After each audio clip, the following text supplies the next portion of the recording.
All right, here we go, man. We're going, man. Another week. We are rolling here on Fight on Montana. My gosh, my mind is blown, dude. What were you gonna say? I have no clue. It's been one of those weeks, man. I totally need a glass of wine like you have right there. So, man, dude, I'm telling you, cheap. If you guys can see it, it's There you called Chateau Michel or Chateau something Michel. Cheap wine. Chateau, whatever. However, you know what I'm trying to say. You know what I'm trying to say. I have to give you crap because you give me crap about pronouncing. It's only right. Names. It's only right. It's only right. It's all fair. It's all fair. What was I say? No, like you just said a second ago, man. Costco has some great wine options. Oh man, and for cheap, dude. For the low.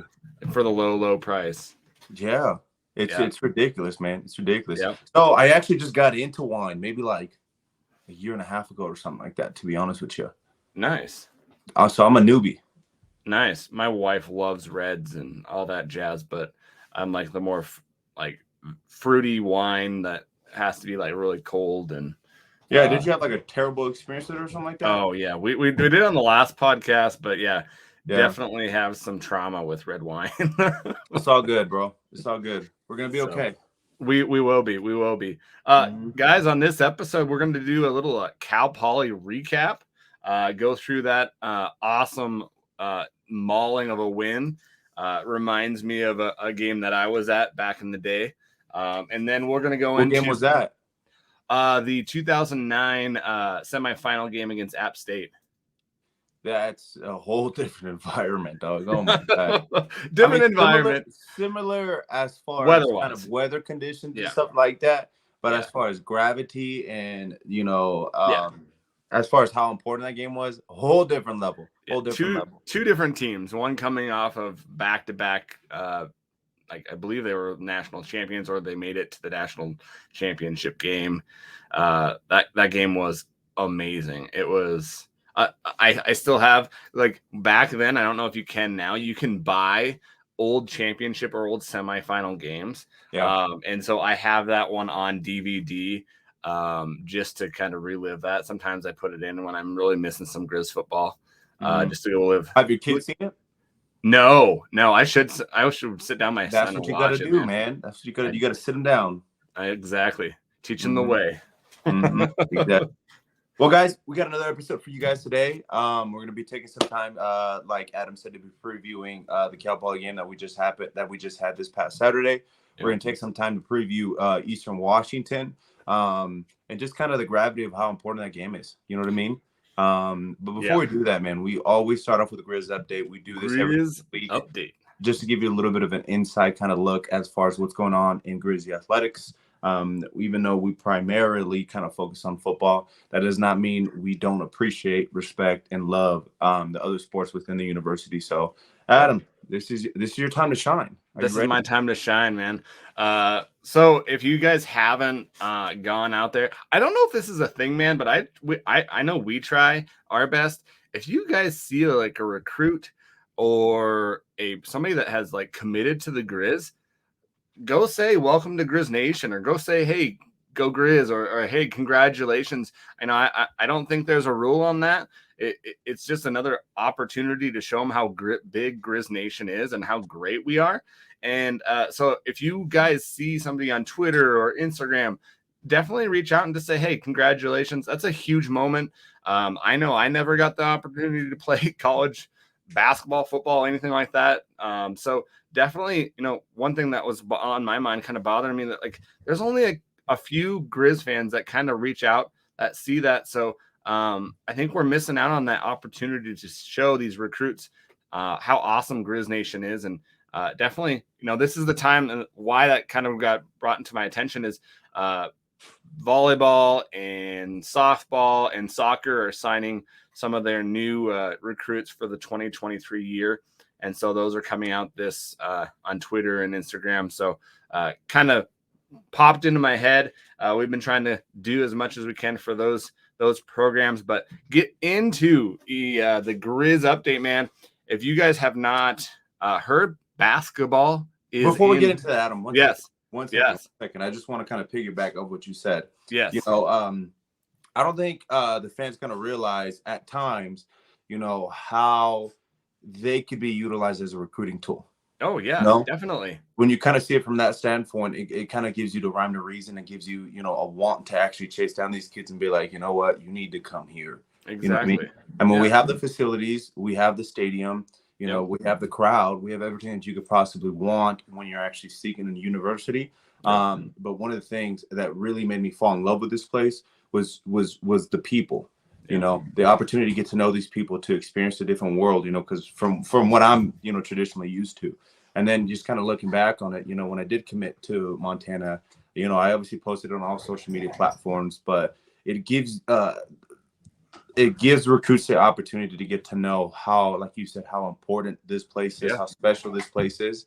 And so it doesn't even need to be, guys that commit or women that commit either. It can be kind of Yeah. just used as a recruiting tool to, really kind of take it to the next level. You see that a lot with a lot of the big programs. Oh yeah. And again, so yeah, just keep that in mind. Exactly. Well, and there's so many guys that are say, hey, got offered by the Grizz today. Even on offers, I know I try to put out there, hey, congratulations, go Grizz, right? Something as short as that, as just hey, congratulations. You don't have to go in depth of hey, you should choose Montana this way. Just show them that you care, show them that you're out there. And those this is a kids big think about that. accomplishment. They This is a think big about that type accomplishment. of stuff. They Yeah. think about it. I remember when I was committing to, or not just posting about my different communities, one of the things that, I kind of noticed were just the engagement of it. You know what I mean? Yep. And that was my biggest thing. I came from a program that, had support in certain ways, but just couldn't be up to par as far as some of the other competing schools around our area. Yeah. And so because of that, I was looking for a home that had that type of fan base, simply because in my mind at the time, I was like, you know what, I'm playing for something bigger. And that's how I always thought when I played, I'm playing for something bigger than myself. And Yeah. so that kind of gave me a little bit of motivation, to obviously represent my city back home, but want to represent a new city and kind of uphold those same standards. You know what I mean? Exactly. So as a recruit, obviously I'm years away removed from all that whole world. Yeah, you're so old. I think about like 8 years, 9 years at this point, bro. You're so old, dude. Oh my gosh. I'm pushing 26, man. Oh gosh, shut up. My gosh. I Did got they 10 ever years on you, man. Did they ever tell you back pain's a real thing? No, it is. It is. Seriously is. Oh my gosh. Just wait till you're in your 30s and 40s, Oh, man. don't tell me that, bro. I've already had a back surgery. I need to slow it down. Oh man. Yeah. But that's it about that. Let's go on to Grizz basketball. Exactly. If you have not watched, they played last night. The men did against Duquesne. Kind of a rough showing with that one. We got kind of beat down. I think it was the score was I can't even remember the score. It was about 30 points. I think it was like 91-61. The Grizz kind of came out slow and kind of didn't play their best, but kind of rallied back. A lot of cool, different kind of parts that you kind of see with this team, a new team. So they play Xavier this Friday. It is on FS2. Again, that's on FS2, not on ESPN Plus. You can catch the stream of the Duquesne game on ESPN Plus, but they're on a brutal stretch of being from Pittsburgh to Cincinnati, and then they'll be home, I believe, right before the Thanksgiving break on a Zootown Classic. So we'll give you an update next week on that. But also, guys, the women's basketball team, they played North Dakota State this last Monday. You can also catch that one on the streaming of ESPN Plus. They lost by 3 in a close game, which went back and forth, 61-58.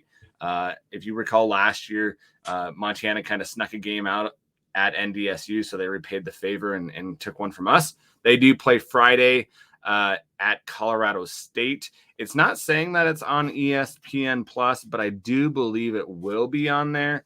Don't quote me on that, but you can probably find it on your Grizz radio or the Varsity Network to listen to that. But basketball is back, man. They've got some pretty good teams. The women's team looks really good. That loss was it was weird in the fact that they didn't have Carmen Gfeller. Mm-hmm. She didn't play at all in that game. She's coming back from an injury with her ankle. And so they pretty much I had think if that she's game. in, they take the game. Yeah, if she's in that game, in that North Dakota State game, they win that game handedly. I think they'll probably beat North Dakota State if they have her as well.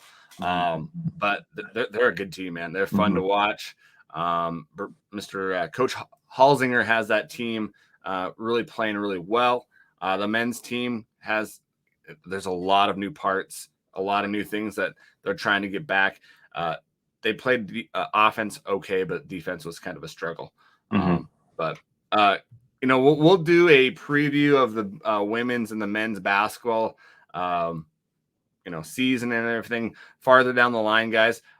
We're almost to the end of football season, so we're gonna finish that out and then we'll get to that. But also cross country, they are on the NCAA Mountain Regional this Friday as we're recording this on a Wednesday, so give a shout out to them. Yeah, that's my fault, by the way, guys. That's my fault this week. No. I'm just I wanted to get it off my chest. Normally, traditionally, we record on Tuesdays. Me and Adam last week both set a day for Monday, apparently, but for whatever reason, I did a bonehead move and put it on Wednesday. So he ended up texting me at normally we start recording around 7:30. That's when our downtime kind of happens. And then he ended up texting me like at 8:15, and he was just like, "Hey, are we still on tonight?" So he was waiting online for 45 minutes.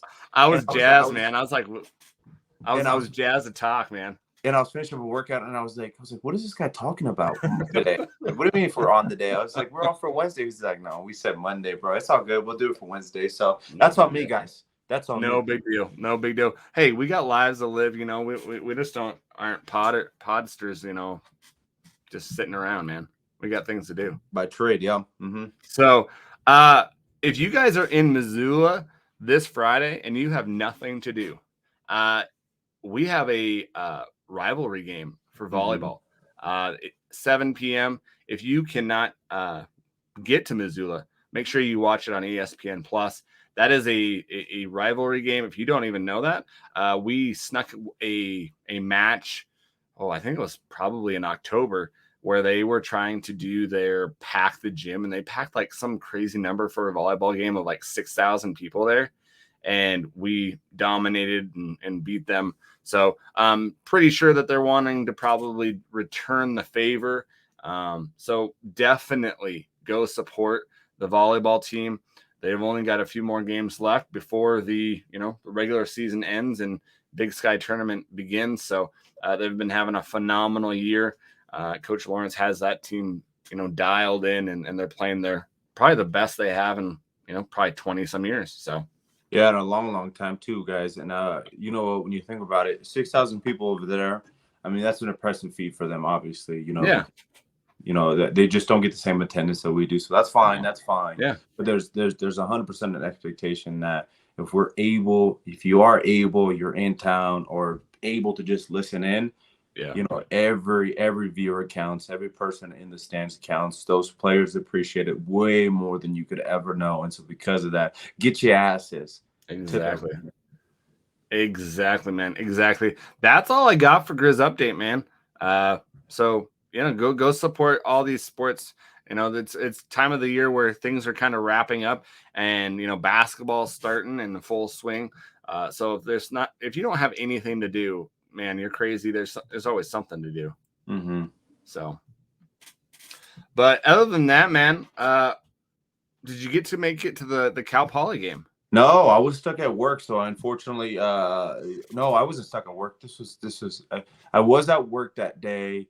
And then afterwards, I forgot what I had to do. I had to do something, but I did not end up going to the game. But let me tell you, it looked like a lot of fun. Oh gosh, man. Again, I've never seen an atmosphere like that as far as, the snow coming down in that type of way and fashion. I mean, don't get me wrong. I've been a part of some blizzards that I've had to practice in, but nothing like that. I can only imagine the type of fun that those boys had, especially whooping on those guys. 57-0. Well, and I think they covered the spread by halftime. It was crazy. So if you put money on that game, good for you. Exactly. Angel and I were talking about it like before we started, and I think that the game that kind of reminisced for me is that I went to is just the App State game that it wasn't the quality of the team, but it would the snow was coming down. They had to have those people out there with shovels to get the yard markers, and so it kind of brought some good memories back. But 57-0, like I thought they would have won handedly, right? And you beat me. I owe you a 6-pack of whatever, because there's no way that I'm going to be getting back into this unless I'm going like far deep into the playoffs. Yeah, man, I'm just glad that you said it. I was going to keep it to myself. I wasn't going to rub it in your face. But now that you brought it up, you make a good point. I did win this weekend. I think I'm technically speaking, not considering the losses. Am I undefeated right now? Yes, you're like 5-0. Yeah. Dang. Yeah. Dang. Here's what we do. Actually, hey, if you're like that, actually not. You're 5-0-1. Okay, so you're gonna count the tie. Okay. Okay. All right, we'll do that. I'm petty, man. No, I'm competitive. No, you obliterated me this year. I've got to do something different, man. Holy cow. Or man, like not do anything. It's not always your year. It's okay, bro. It's okay. I'll carry the flag for us. Exactly. You want to hit it up with the offense and what you saw there? Yeah, well, let's start breaking it down. Just taking a look at the score, kind of quarter by quarter. I always like to do that because it provides a little bit of guideline of the type of game that it is. Obviously, let's start with Cal Poly. In the first quarter, they scored. Let me just take my notes right here. 0. In the second quarter, they scored 0, and then in third and the fourth quarter, they came out with what would you know? Another 0. So 0. It was 0 across the board. We scored 14 in the first, 17 in the second, 13 in the third, and then finished off with 13 in the actual fourth. That just speaks consistency to me, man. Right off the bat, that's what you want to see in a program. You want to consistently be scoring points. You want to do it, across the board in all types of facets, and I think we saw flashes of brilliance from the receivers, from the quarterback play, from the offensive line, from the running backs, just to give us an opportunity in order to obviously come out with a win, but one that is needed. When you think about the Big Sky, we're fighting for our lives just to have an opportunity and a chance. It's one of those things that even if we end up winning out the rest of this year, it's still up for question. It's still up for debate to kind of figure out where we fall into that FC or into that bracket. And then even if we have an opportunity to, potentially make it, if we went out, I wholeheartedly believe that there's no reason why we shouldn't make it in, but that's what we're kind of fighting for. So every game counts, and to do it that way, it just shows the Big Sky that, hey, they're a talented team that can whoop up some teams, and they have the perfect environment to be able to have some guys over there to play them, So because of that, it was great on those kind of, standards. Yeah. Well, and you look at the numbers, man, 695 yards of offense. That's the second most in school history. I think they were like 20, 30 yards away from breaking that. School record 37 first downs. School record 412 rushing yards. Nick Osmo, 221 yards, 2 touchdowns, average about 8.5, and carried like on average probably like 2 or 3 guys at a time. Dude, that dude is a tank. Oh my gosh. The way that he ran this weekend reminded me of Scatabo, the way that he ran a couple weeks ago against us. Oh yeah. A lot of his yards were after contact, and you just saw him, maybe a yard up the field, somebody's getting their hands on him, and then he ends up breaking it for 6, 7, 8, you know what I mean? And so because of that, you're like, it was good to see, and which gives you the credit to the offensive line. Well, and you saw Marcus Knight do that as well. So, he didn't get as many reps because I did think he got kind of dinged up and they held him out. Yeah. Which was the right move to make, especially in a game like this. Yeah. But he was getting bigger yards too. So it wasn't just running back, and that totally, shines the light on that offensive line that they were totally working, totally, obliterating that offensive line and getting in deep into that second round of guys. And it was awesome to see, man. And I have to be the downer. Like, I think that this is good, right? We had to have a pickup game, right? We had to have a pick-me-up game of the last three games. And so we had some great things that happened. 14 of 19 on I think like first downs or third downs. And so 93 plays. We had 0 punts. 0. And so, we did have 11 players that had a catch. Sorry, I'm my computer's like yelling at me because I'm going to die. That would not be good, right? No, it wouldn't be the best thing. For sure. The play calling seemed kind of a little bit better, where they were a little bit more open in opening the playbook. So that was good. They got to use more players. They got players in. They got all 3 quarterbacks in, which was good to see. And they kind of let Britt pass it a couple times, which I was kind of nice to see. But I have to be that guy, right? This Cal Poly team is not a good team, right? They are the bottom of the big sky. The offense is okay. Their defense is atrocious. So you can't put your laurels on this game and say they deserve to be in the playoffs right now, right? You know what? We have a lot of work. We have a lot of work to do. And I think a lot of people are kind of agreeing on that. It was a good performance. It was nice to kind of shake the rust off, start a new month on a obviously positive note. But I think everybody's kind of in that same place. I think, and this extends farther than even just, fans, I think it extends to, the coaches, the players, when I think that they're thinking right now, hey, we need to do better. We need to do more. And we need to have convincing wins these last 2 weeks in order to really kind of get that pat on the back and say, hey, you know what? Now here's where the work really starts. And so I think everybody can kind of agree with that. You know what I mean? Yep. And I think that you can underestimate a game like this and what it can do for the psyche of those players, and what it will do. Because if we do end up in winning, the next 3 games, and you ask these players, hey, what kind of sparked that? Then they might say, hey, it was totally the snow game, right? It was totally the snow game where we dominated, right? There's something about, a game where you just had like almost kind of like the euphoria of like a kid fun. Like, that's a really good way to put it. Yeah, 100%. Like they were sliding on their bellies after the game, and like that was like totally like they got into the realm of, hey, well, we're just gonna go throw the ball around. We're just gonna be kids, right?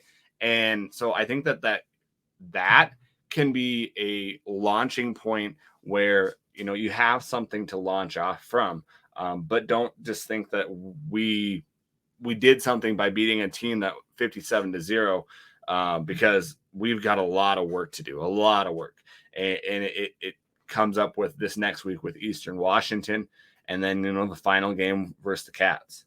Well, the best of our days are ahead of us. That's all you can kind of really dumb it down to.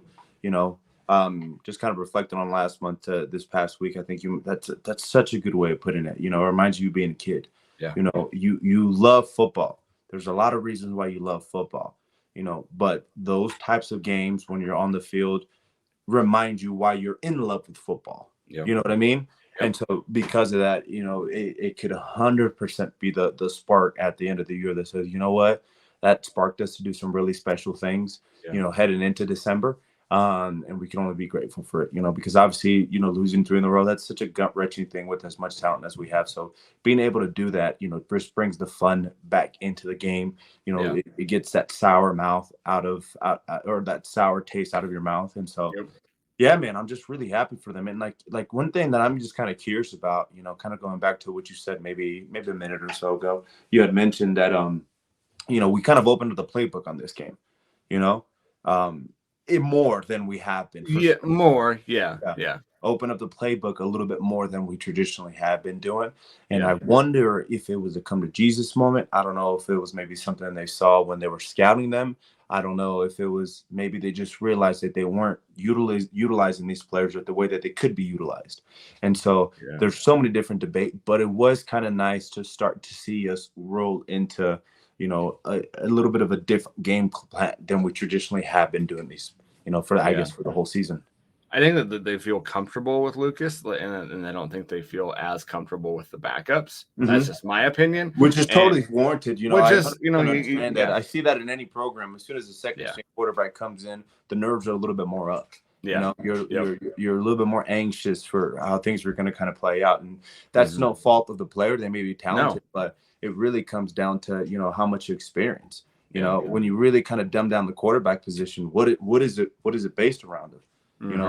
Or based around of its decision making. It's not necessarily, you see plenty of guys with arm talent and that, that have that quickness and that twitch, and some guys that have more strength than other guys that might be considered weaknesses. But ultimately it comes down to, can you make the right decision more consistently than the guy behind you?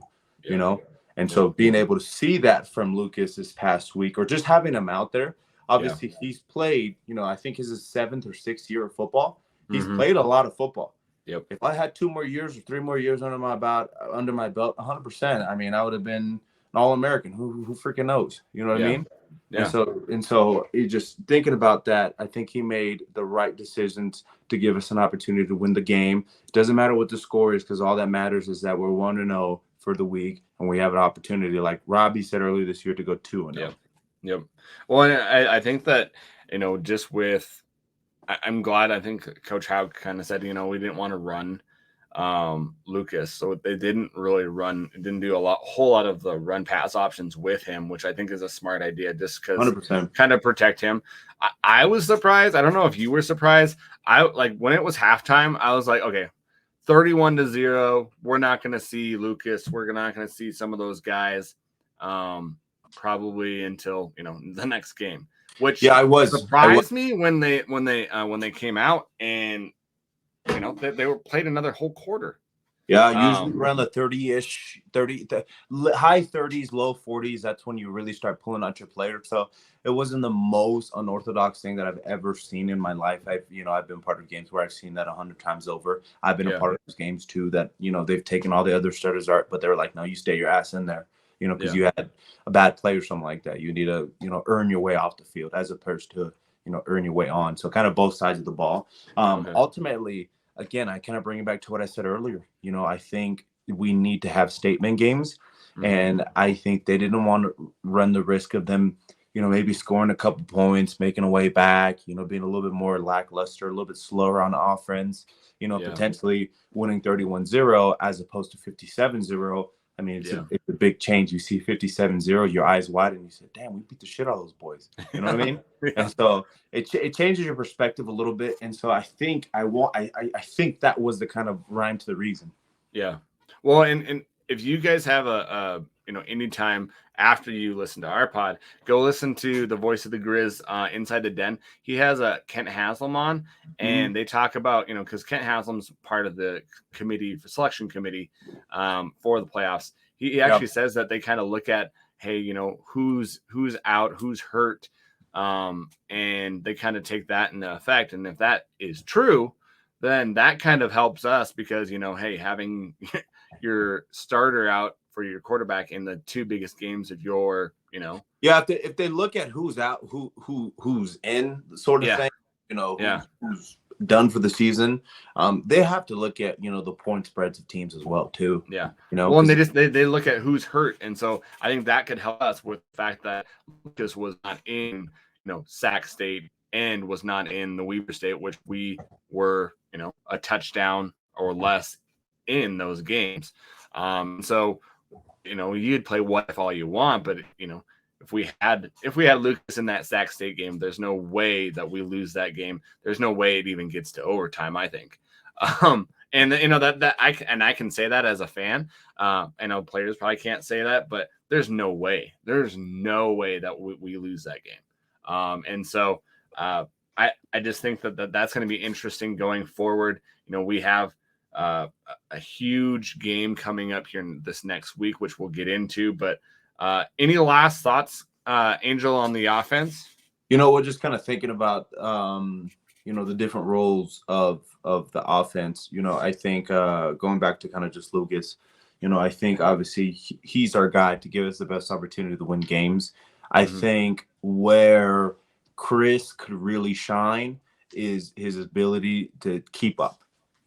Because a lot of times when you throw in a new quarterback, I mean, that it's going to start to go downhill. And obviously we've been on the, the wrong end of those sides ultimately, but Chris has done a pretty decent job just doing enough to be able to keep us in the game, and I think as playoffs kind of come about, We saw it my last year with Dalton Snead.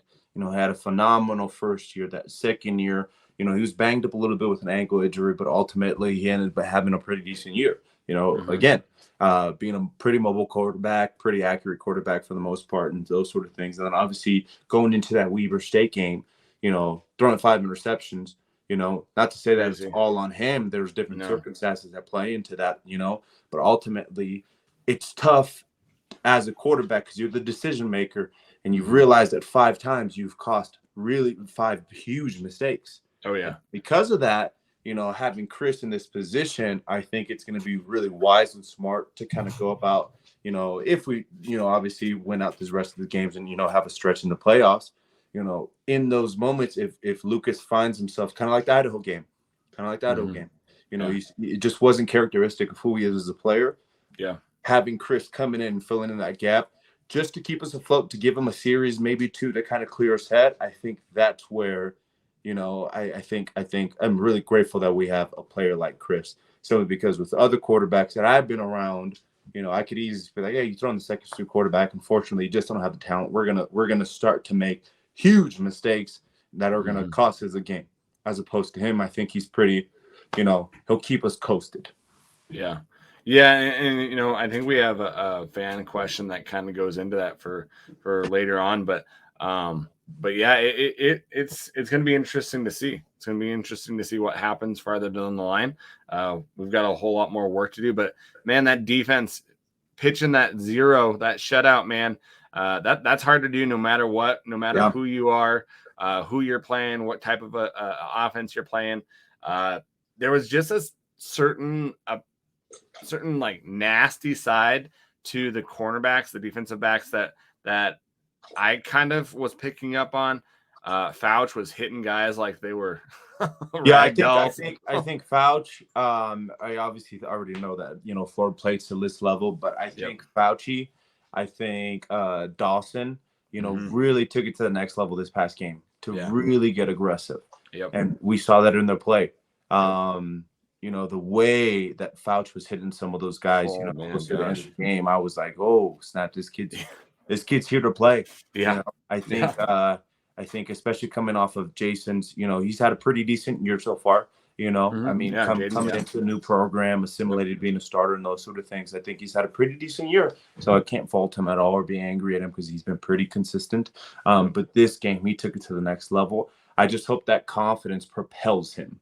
You know what I mean? Yep. And we're gonna need it this next week. Yeah. We're gonna have to build off that. But 3 sacks, 1 interception, which I thought they would have gotten more sacks to this game, but I don't know if it just didn't click. I think what we are, we're missing Patrick O'Connell, and so that was kind of our where we're getting a lot of the pressure from, and so we might not get as many sacks, but we might get the pressure, but not as many of the sacks. Like we said, the DBs were hitting hard, only allowing 42 yards rushing for the whole game, 150 yards. That's a total of 192 yards. Well, yeah, we kind of assumed last week based on kind of their previous games that they were going to be a pass first offense. Yep. But even then, I mean, we shut that shit down. Oh yeah. For what they were averaging, they were averaging 400 yards a game, 400 plus, and most of that was the passing. I think I don't have it on me, but I know it's over 300 plus. So you cut down their offensive passing, yardage by half, and then you shut them out on the yards. Their passing average was 3.8 yards. Yeah, and that just goes to show the hustle. That's probably the biggest thing that I know this defense for personally is just the type of hustle that they do. Yep. They do so much work at the beginning of the practice, for one, to juice them up, and they have to pretend like they're extremely excited in order to build that excitement naturally. So what they do is they all start into a little group, and then they all come out sprinting, running to the positions, and then they do like a chase drill. That's the beginning of every single practice for those guys. And so because of that, it just goes to show the type of pursuit, because ultimately you can make one guy miss. It's angles. You take the right angle, you fake them out, get them leaning one way, you make your cut the other way. Before you know, you're off to the races. Yep. Where we're special is that we do not have one guy. We have maybe a guy missing here, maybe a guy missing there. Then you got a 10 other heads that are, trying to blow your head off. Because of that, I think that's what really takes our defense from good to great. And I think we have those characteristics of a great. And we've seen really, really awesome play every single game. It's not, it's not like the offense. We've had some really good days, some really productive days, and we have other days where, we were kind of shaking our head, wondering what happened. Consistently this whole year, this is the most consistent defense that I've seen, and I've been part of some really good defenses from the time that I played. Before that, I was traditional. We're defensive school for sure, and even afterwards. But I think this is the most consistent, the most aggressive that I've seen a defense in a long time. And because of that, it always gives us a chance to win. But look what happens when our offense is able to get on a little bit of a roll. Able to produce. It turns into a game like that. You start killing those momentums, of the other team. And so, I don't know, man. Well, and just having that offense, provide, some production allows that defense to get some rest so that they're not dog tired by the third and the fourth quarter. Yeah. And if you look at, some of the games, that's where teams have gotten us is our defense, goes 2-3 quarters. And then by the fourth quarter, they're just dog tired and they're dead. And so that's happened. That's kind of what happened last year. Our offense wasn't able to produce. And, you can only lean on your defense so many times before they get beat, before they bend and they actually break. And so with our defense and how we create pressure, you're going to get beat sometimes deep. That's just going to happen because if you rush 7 guys and you put 4 guys on an island, one of those times you're going to let a big play. But they play the numbers, they play the percentages and they say, okay, let's go. But 4 of 16 for third downs, 0 for 2 for fourth down. They only had 12 first downs for the whole game. Amazing performance with one of their leaders out of this game with Patrick O'Connell. Oh yeah, you just imagine that, like you had mentioned at the beginning of this little bit right here, is that you said that only 3 sacks. I do think that, if he was on the field, I do think that he himself might be, kind of accounted for another sack and a half, maybe 2 potentially. Yeah. I could easily see that. And because of that, I do think that our defense collectively, it doesn't matter. I don't know who it would be specifically, but I do think we tack on another 1 or 2 for sure. Yeah. Well, they just have to, with him out there, they have to be able to locate him, which frees up another guy not to get double teamed or just another guy to get a sack. Yeah, that's all it really is. It's just a scheme, and I think we do a really good job about, again, confusing the opponent's eyes in order to create that kind of thing. And obviously he's a talented player that, the way that he's playing right now, you may have a shot to be able to play on Sundays, and so because of that, I mean, you see what we did to them. It could have been a lot worse, and that's the scary part about our defense. Like, you see such a performance, and you're like, "Well, that's probably the best I've ever seen," yada yada yada. But then it was like, "Oh wait, it can get better." So I'm hoping he gets back. I don't know. I don't specifically know what happened to him, but I do hope that potentially, he's out a little bit for next game to kind of get prepared for that state game, because it is that's going to be a chippy one for sure. Well, and I wouldn't even expect him if it's close. Maybe they play him, but man, if you don't need to play him, then don't, right? Yeah. If you don't have to play your best player and give him, but yes, 2 and 7 Eastern. Yeah, I think they'll be fine without him. But I would like him to see him kind of warming up a little bit, running a route, maybe working some basic drills just to. I think as a fan, it's always nice to see those sort of things. And obviously to the opposing team, they just never know if, is he back, or do we have to prep for him now? Do we have to think about him as a potential, playing in this game? And so because of that, man, I'm just, I hope he's back for these next couple games, even if it's just a little bit for next one. Exactly. Well, you have any final thoughts, man, on we did miss 2 PATs. 2 PATs, yeah. Man. That it's going to be a work in progress. I think I've come to accept those terms.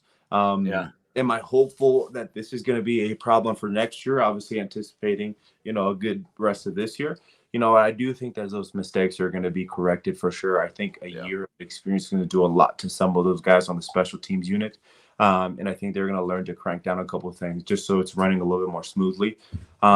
Ultimately, those points are going to matter Mm-hmm. when an opportunity for potential playoff comes. Yep. Yep. It Because of will. that, it's one of those things is if there's a time to be on game where you are, you understand the implications, but you're not over worried or over analyzing the situation, it's going to Mm-hmm. be those playoffs games. It's going to be, the neighbor game too. And Yeah. so we're going to need every single point. I mean, when you think about, the grand scheme of how we lost the Idaho game, a couple field goals there, we could have had the game, Yep. you know, putting us in positions to be a couple points behind, in that Sac State and Weber game. Big difference, Yeah. and because of that, we want to see consistent play. And I hope it comes, with these next couple weeks. Yeah, and Nico Ramos missed one, and then I think Botkin missed one as well. But they haven't put in Camden Capser since I think he started the year off, and then they haven't tried. I know Patrick Rohrback hasn't tried. I don't believe a field goal either. So I know that they lose Adam and they lose Nico Ramos next year because they're both seniors. And so, you'll have one guy on your roster and a punter, and so they'll probably be, either looking to the portal for that or trying to. I would think just based off of what they want to do is they probably want to develop somebody and they want to have a I guy do that has think experience. that's gonna be the case. When you think about OD from a couple of years ago, obviously he Yeah. wasn't specifically kicking the balls, but I mean he had the talent to obviously be an All-American long snapper. Yeah. That was developed from within, Yeah. through 4 or 5 years, and I think it's going to be the same thing simply because it's hard to find a lot of players just in general. It's hard to find a really core QB, really good offensive linemen, receivers, defensive ends, inside, doesn't matter, but I think it's a little even more challenging to find a really good kicker. Yeah. I And think, then they might be able to get one from a bigger school, yeah, but and you're that's gonna the tough probably part be about it. Yeah. you're gonna probably be dealing with the same problem of trying to get him acquainted to the program and how they do things. And so I think if they can get one for a couple of years and kind of build off that might help. Yeah, I think so too, and I think that is obviously the hope and dream whenever you recruit a kid, especially one that's young. Yeah. But ultimately, too, where they're at, they're going to be. What are they going to be, sophomores next year? Who's that? He'll Casper.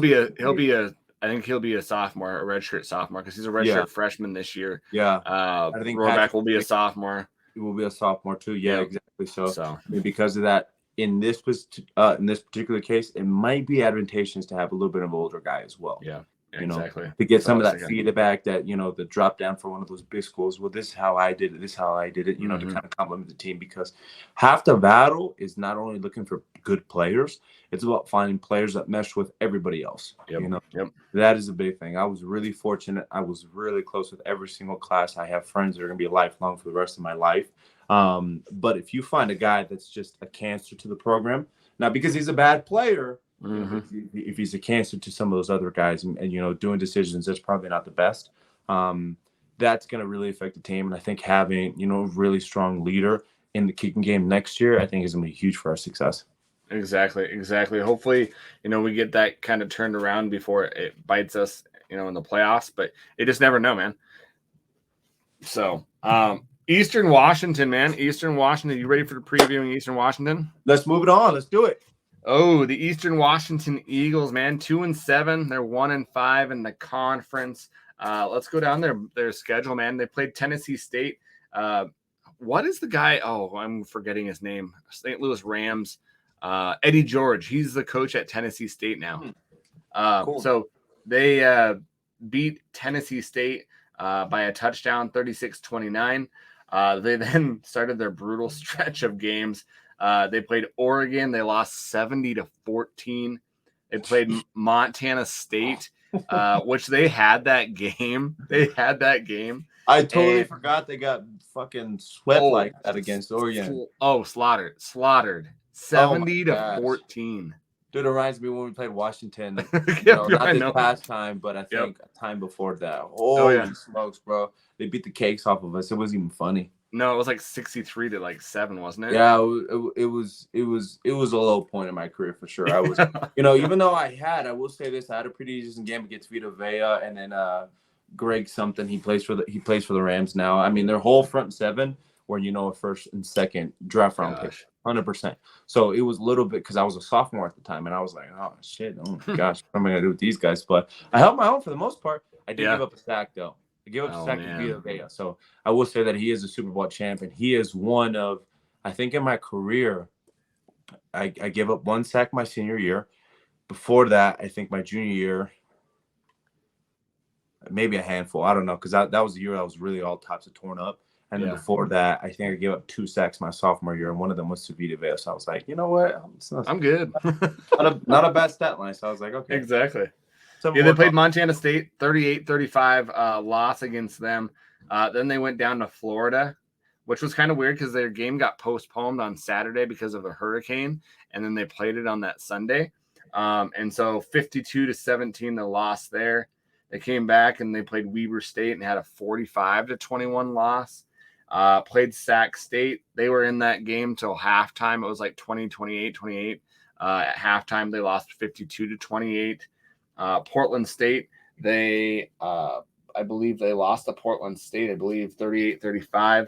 And then Idaho, they lost 48-16. I don't know where I'm getting a win for them in the conference. Am I missing a game? I have no clue. I wrote it down. It was they're 2-7 and 1-5, I believe, in the league. But just going off of my notes, I am not seeing a win in the conference. But hey, you win some, you lose some. Cal Poly. Cal Poly. I didn't have Cal Poly in there. Oh, poor Cal Poly. Okay, they beat Cal Poly. Sorry, Cal Poly. Cal Poly, and then obviously Tennessee State, which we already spoke about. So those are the 2 teams that they beat so far. Yep. So obviously a brutal schedule when you first look at what they've been through, but the way that they lost these games leads me to believe that they're probably not very good. Well, and in some of these games, some people have said that Idaho game, they checked out. And so, that they can say all they want about checking out, but I know for a fact that this game, even though they check out, they're going to check in for this game. Right? You know what? I made a note about that. I said, this is a Super Bowl. I say that with any team that comes to Washington or just frankly plays us. Yeah. But ultimately, man, I mean, in their eyes, this is their rivalry. Oh, yeah. At this point, they know they have absolutely nothing to lose. Yep. Well, and to right this ship against what they say is their rival, and to get us out of the playoffs after we bounced them in the playoffs last year, there's nothing that they would love more than to do that. Exactly. But one thing that you just, said a second ago that really kind of sticks out to me is that, in the game, you said when they played Idaho that you heard or you read or whatever you saw that they checked out. Yeah. I think when it comes to us, we don't see those guys check out. We may see some, a little bit of a, pouting at the end of the game when the game's over, if it didn't go our way. But ultimately, our guys keep playing 4 quarters no matter the circumstances. Our defense keeps pushing. Our offense, they try. Maybe they don't always get there, but they're definitely trying their asses off, and you kind of see that. If this team has any sort of, hey, when things are going our way, we're going to start crying and whining, that's going to be, the really big difference from us to them. And I think because of that, if we start steamrolling this team, it's going to be a snowball effect, kind of like this week. I don't think it's going to be as an aggressive score, but I do think it could potentially be a really high-scoring game to basically nothing. Yeah. Well, and, going down, they're the 8th offensive scoring and 12th in defense. Their defense is not good. Not good at all.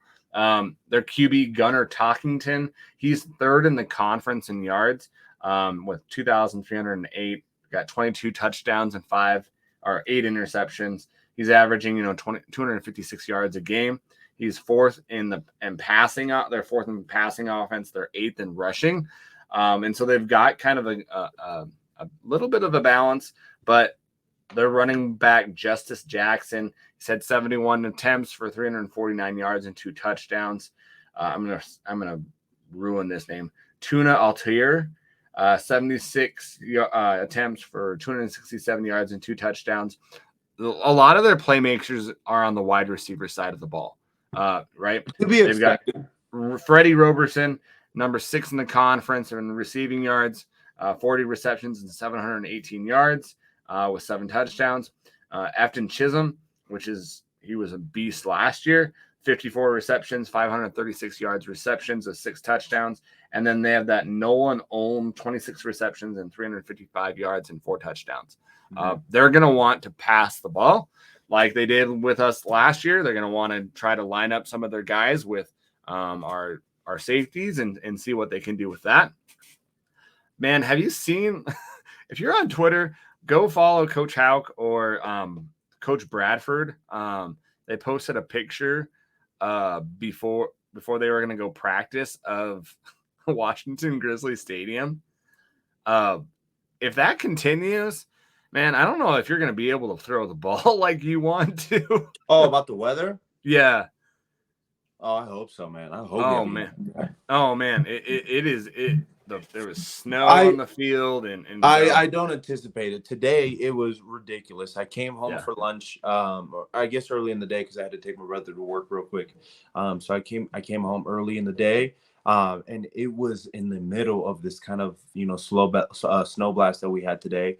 And driving here, there was cars on the side of the road. There was police cars going in all directions. There were semis that I saw took out a couple of SUVs, and I was sitting there, I was like, Jesus. But I checked the weather. I think it's going to be a little bit chilly, a little bit cold, 30 degrees. Yeah. I don't foresee it maybe later on in the afternoon. Maybe it'll go back to the 20s.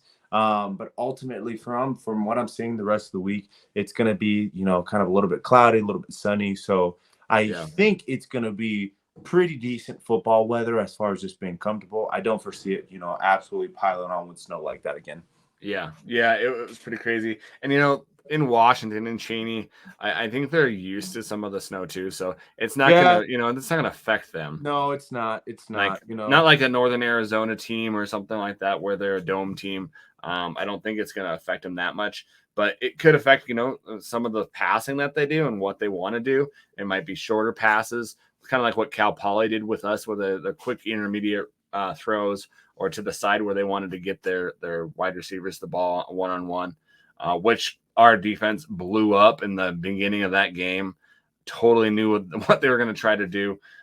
So, I feel comfortable going off of the Cal Poly game with, Cal Poly had a pretty good passing game, and I think Eastern Washington has a little bit better passing game, and I think probably a better quarterback and probably better wide receivers as well. And they're going to have a better scheme. I think, Bo Baldwin is a great coach, but I just don't think he has the manpower right now to do that. And Eastern Washington, they just have success after success after success. This year's a bad year, but how many years have they had really good success? I'm sure that they'll bounce back, but it'll be interesting to see. I was thinking the same thing. Earlier today I was sitting here and I was kind of looking over, the conference and looking over the overall record and, kind of how they're finishing out games. And like you said, they're primarily a passing team, which obviously we planned for this past week. Obviously, maybe a little bit of a different style, maybe a couple, similarities. So I think the game plan is not going to change too much, which is the nice part about it. Obviously, we had a really good week this past week. We're anticipating the same thing for next week. But this is not, a characteristic of Eastern Washington and who they really are. I can talk all the smack that I want to, but ultimately, they're traditionally a really good team, and just because they've had a bad season doesn't mean that they're ultimately going to come here and not going to try. At this point, they're in a little bit of a different place. They're not playing for playoffs. So we can see it go completely the opposite, as far as them realizing they have nothing to lose. Some of those guys might already be checked out because they're just waiting for this nightmare of a year to end. I can only imagine if we went through something like that and we were like 2-7, just barely trying to get, it would drive everybody crazy as far as a fan. It would drive the players insane. And ultimately, if I was in the position, I'd be like, man, I just want to finish out the year. The year and see if we can get a new fresh start for next year. So because of that, it could go one of two ways. Either they're They know that they have nothing less to play for except ruin our season, or they're basically already checked out and they're just going to let us roll over them. So ultimately, it's never something you want to believe, but we'll see. We'll see after the first series. We'll see after the first quarter and see how much they really want to play. Yeah, it'll show very, very, very quickly. Just their defense, man. Number 5 passing defense. They're last in the Big Sky. In Yeah, rushing their defense. defense is not impressive at No. all in any type of way. Normally, No. they have a pretty decent lineup. I've Yeah. ran into some pretty decent players, some good players that have been produced out of Eastern Washington, obviously on the defensive side. But man, Yeah. they're not looking good this year. No, their leading tackler is their defensive back, Eli Doyle, 71 tackles, 1 tackle for loss, and 1 interception.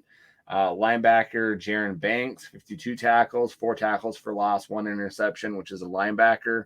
The other linebacker, Derek Tomasani, 51 tackles, 2 tackles for loss. And then they've got 2 defensive backs, Marlon Jones Jr. and Keyshawn Jackson, that have 44 and 43 tackles. They both have 2 interceptions. They have a defensive line, Mitchell Johnson, who's got 38 tackles and he's got 4 sacks. And you can see in just the scores that they've had, they can't stop people. They can score games. They probably should have had that Montana State game, which is crazy because if you look at their schedule, if they would have won that game, they're 2-1. They're feeling a whole lot better going into that Florida game and going into that Weber State game. That could have turned their season around. You just never know. Games that are brutal like that, where you lose by a field goal, a field goal and points late in the game where you had it, it just takes the life out of you. And so I don't think that this is going to be a game where we're going to be having struggles moving the ball. It'll be interesting to see what we do to kind of get Lucas a little bit more comfortable, get our offensive line keep on going, get our running backs going, kind of build off of what we did from last game and just keep on building it up. Get some of those guys that maybe didn't get the ball, Malik Flowers, get him the ball, get Grossman the ball, kind of spread that out. Hopefully get Bergen, where he doesn't have that cast on his hand and can actually catch a ball in the wide, because I don't think they've been playing him in the wide receiver role. They've just been having him as a punt returner. No, they've been taking it easy on him, which I think is the right move to make ultimately with a guy that's a little bit injured when you need your hands to be able to catch the ball with offensive linemen. I can push people with my palms. Really all it affects is a little bit of a grip. And so obviously we're not allowed to hold on the offensive line, even though there's holding that goes on all the time. Because of that, I think it was the right move for him to kind of play a little bit of a behind the scenes kind of role. Obviously he's being productive where he needs to be. He's a very talented player, but I think that they're kind of hoping that he kind of gets back for a potential playoff run, which is the right thing to move. Exactly. One thing that I want to see Cole get the ball more. I do. I want to see him have a big game. He's too talented of a player, and he's been too quiet this past season. I don't know whether that be, out of circumstances outside of his realm. Maybe he's not, producing the way that he needs to be doing, outside of the games during practices to be able to say, hey, let's get him the ball. But ultimately, I know this. I've seen him. I know him. Phenomenal athlete, probably single-handedly, surprisingly, one of the most all-around athletic dudes. The dude can play anything and be good at it. He's one of those guys that is naturally built that way. I've seen him play. I've seen him practice. I think he has all the right tendencies. I think he has the right mindset too. I would come over to his house to hang out with like Cam or something like that on Friday nights or Saturday nights during the off season, and he'd be sitting there. He was just like, "No, I'm dedicating this Friday night to do nothing but homework and study for the game, or not study for the game, but study the playbook." Go over my routes, go over my things. And you'd walk into his room and he'd have quotes all over the wall, basically to inspire him and basically say, hey, you know what? You need to, fully engulf yourself into something like this. Because he has a potential and he has a shot, man. I think he'd be a really good player. But I'd love to see him have a huge game this upcoming week for sure. Yeah, and I think that's just one player that they're just not getting the ball to and not utilizing. I think they're in the best way. And I've said it all year, that it seems like they do that, right? That they have so much talent on the team where they're just not. I don't know if they don't know how to do it or if they're just not willing to do it. Is to be unseen. But it's that you've got to do something before you lose that talent, right? And then you wish that, hey, I wish we had that talent, because if you're not going to get guys the ball, then this is a different era. They can leave. They can go somewhere else where they can go get the ball. You know what? And I want to believe that, I mean, just knowing Cole, that he has too yeah, much, loyalty, to be able to do something like that. I do think that regardless of it, I've never seen him pouting. I don't see him whining on social medias, even on the field. He looks pretty supportive and, encouraging as a player. And so because of that, I think he knows his role. But I also think he also realizes, and he's patient with it. He knows when that time does come, I'm going to show out in a big way. And granted, we have him for a couple more years, which is a nice part about it. Well, and you just never know, though. If you're not going to be, I don't fault any player if you're not. If coaches can leave and come and Oh go yeah, like that, yeah, but you are, like you said, like, we are in a different world. I just, yeah, in my heart, I want to believe that I don't see him doing it, because I think his time will come. I just want to see it, as a fan of him, as a fan of him as a man. I want him to get that time sooner, because I think that's what you want out of the people that you kind of respect and you care for, and those sort of things. And I want his time to come sooner, but I know it's all in God's time. It'll happen when it happens. I want to see him, really, kind of take it away. Exactly. Just to go into the special teams, man. Nick Kukuch is their punter. He's averaging 43 yards an average. He's second in the conference behind Patrick Rohrback of us. Field goals. They've had two guys. I would say, like, they're not, like, they're one guy's 2 of 5, one guy's 1 of 3. So I think we've had troubles. I don't know if they really feel confident in their field goal kickers. Their kicker has been doing a really good job. He's averaging 62 yards on his kicks and 14 touchbacks. So they've got okay special teams. The kick returner is Afton Chisholm. He's been averaging about 22 yards a kickoff return. So they've got some guys. It's not like us where you're. I hope they kick to Malik. I hope they kick to Malik. You me, big dog? Are you kidding me? Man. I mean, maybe the wind or something like that just like pushes it over to Malik, and he just runs back like 2 and becomes the all-time kick returner in the NCAA. What's he at right now? He's at 5 or 6. I think he's at 6. That's 6. He's so he needs behind. one more to tie. What was his name? Rashid. He played for Weber State a couple years ago. And I think that bumps him to second place. No, he's tied for second right now. Tied for second, so he would basically be. I think he'd be tied for first. Yeah. I think he needs 2 more to be the first. That's the scary part about it. When you think about his game this past year, nobody's been kicking to him. No, you give him one shot like Weber State did. I don't know why. They gave him one shot.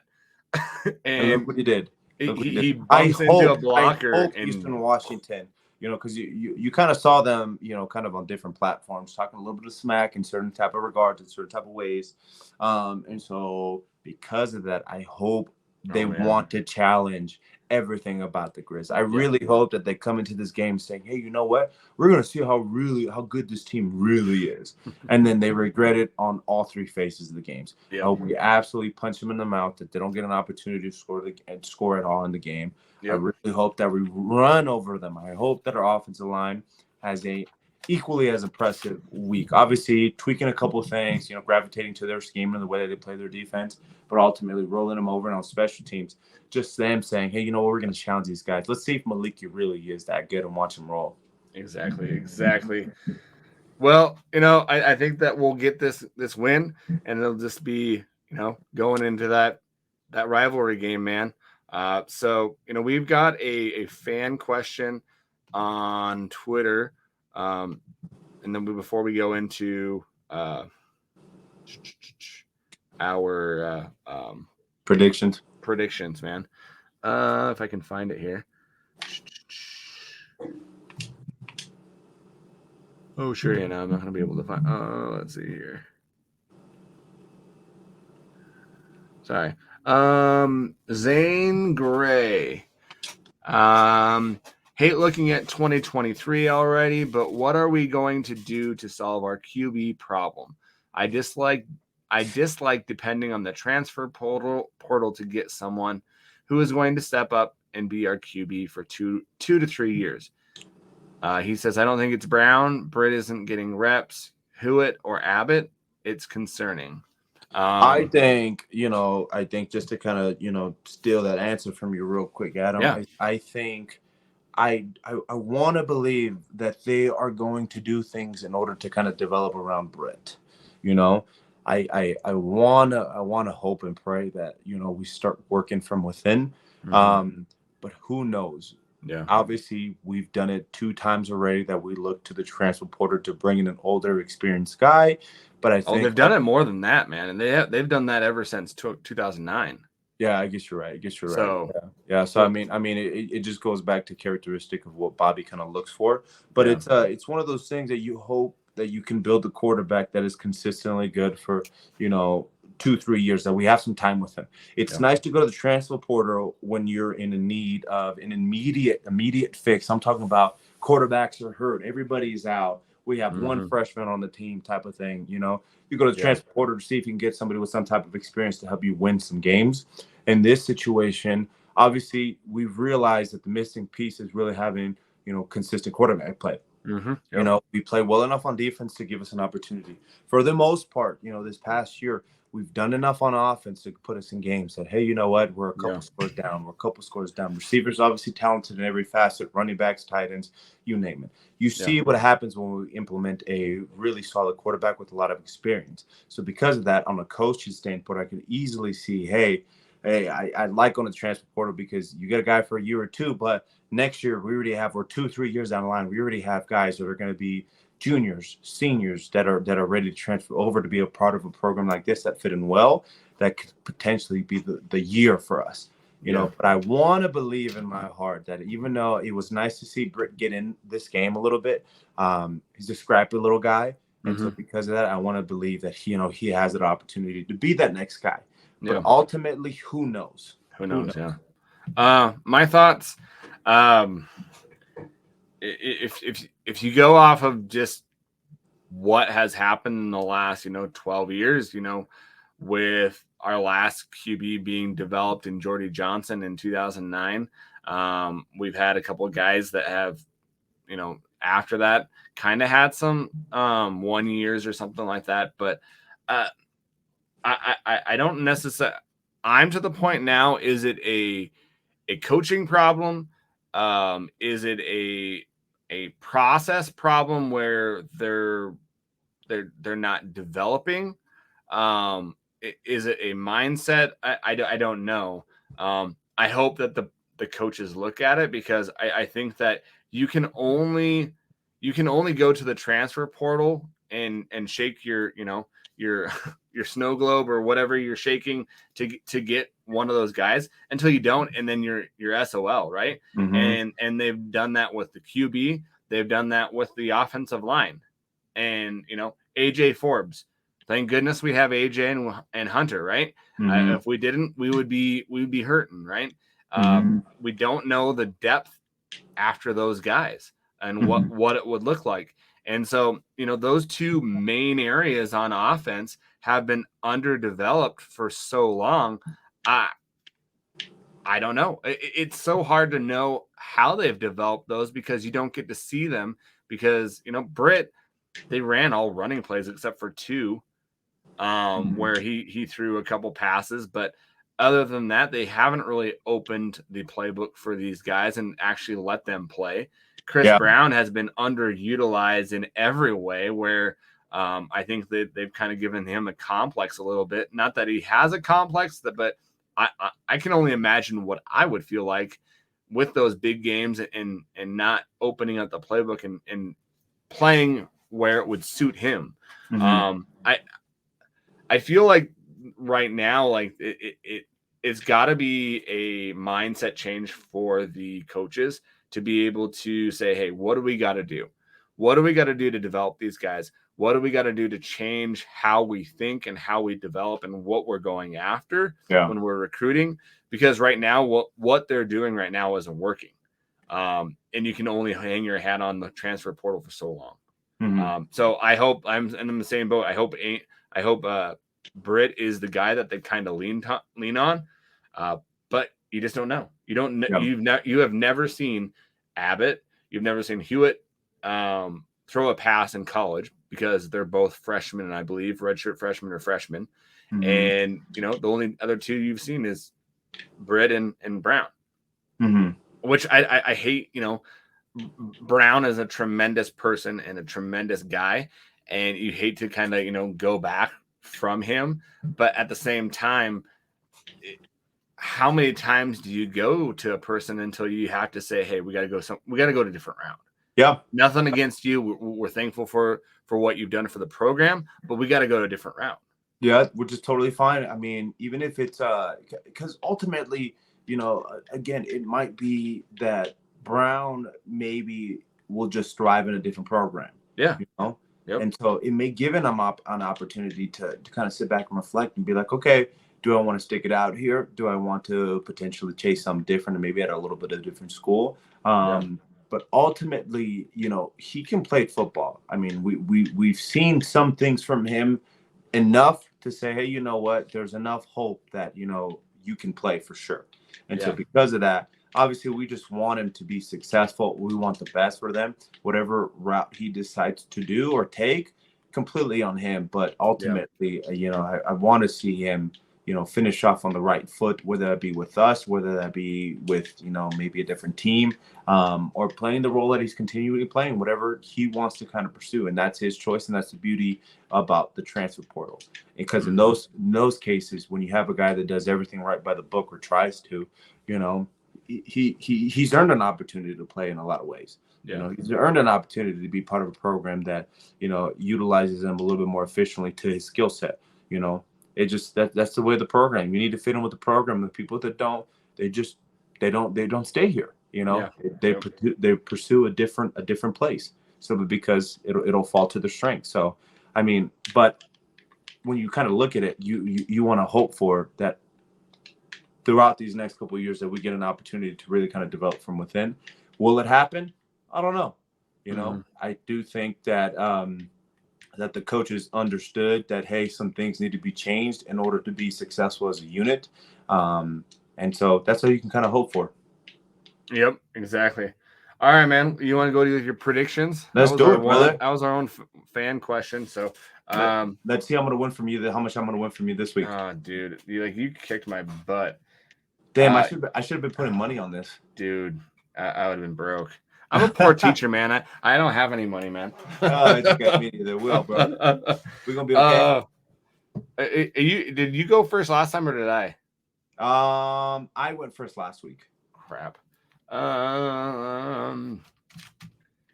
right, I'm gonna go. I'm gonna say it's a Grizz win. And I think they get maybe a touchdown. I think they get a touchdown on us. I say 35-7. I say 45-10. 45-10. Yeah, I do think that they're going to try a field goal on us if they get any close to, field goal range, obviously. I do think that we are going to have another performance. I do think they are a little bit better than Cal Poly, but not by a whole lot. And again, with potentially having some guys kind of back on the roster for this upcoming game, potentially, I think really kind of bad things could happen. But who knows? Who knows, man? It's written in the stars, but we don't know how to read them, so we're gonna be all right. So exactly. Well, guys, remember to rate, review, and subscribe to the podcast, guys. We greatly appreciate you listening, and you can catch us on any of the podcast platforms, Apple, Spotify.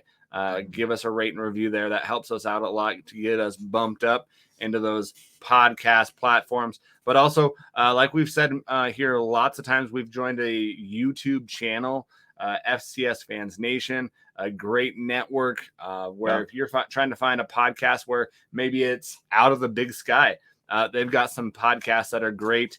They've got a national podcast as well. So go there for your fix of FCS football. Give them a subscribe. You can check out our video of the podcast there, where you can see our pretty mugs and see what we're doing on the other side of it. You said mugs? Mugs, yeah, mugs. Oh, what did you think I said? the prettiest. The prettiest mugs around, the prettiest right? Mugs around. No, like Adam said, man. I mean, we appreciate you guys, kind of joining in on this, but ultimately, don't be afraid to kind of let us know what you guys want to hear. Exactly. I think as these years kind of go by, we're always looking ways to kind of, make it better in any type of way. I think Adam is extremely passionate about that, and he does a really good job. He's always texting me, but like, let me know if I need to do anything better. So as kind of a co-host, it always feels good knowing that you have somebody like that, really kind of wants to improve this. But ultimately, it's geared around you guys. So if there's certain things that you want to hear from us, in order to earn a like, or subscribe, or comment here and there, that's totally fine with us, man. We're always open to criticisms. We know that there's a lot of work to be done, and that's the beautiful part about it. We can always be better. And so we're just thankful for you guys. Be sure to check us out on FCS Fans Nation, like Adam said, and another week, another go Grizz. Fight on. There you go.